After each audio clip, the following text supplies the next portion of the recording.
We do have some breaking news here, and that is former U.S. Attorney Jessie Liu has now officially resigned from the Treasury Department after President Trump withdrew her nomination as a top Treasury official. I believe she was going to be the Undersecretary for Terrorism.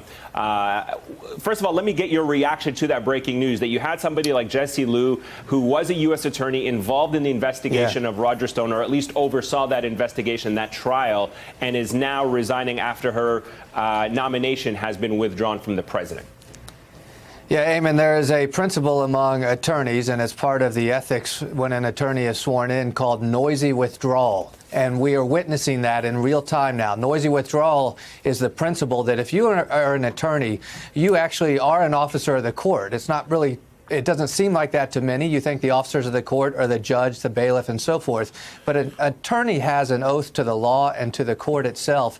And if they have a client that is engaged in wrongdoing, that is when you see a withdrawal and a public notice of withdrawal. Typically, you see that for a defense attorney, right? Their client is going to continue to engage in a crime or wants to commit a fraud upon the court. You rarely see it among prosecutors.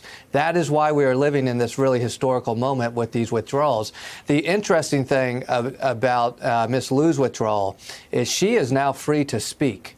And if she knows of direct communication that Barr perhaps had with staff at DOJ or with her, she can now testify to all of that, and the White House would have a hard time blocking it. Hey there, I'm Chris Hayes from MSNBC. Thanks for watching MSNBC on YouTube. If you want to keep up to date with the videos we're putting out, you can click subscribe just below me, or click over on this list to see lots of other great videos.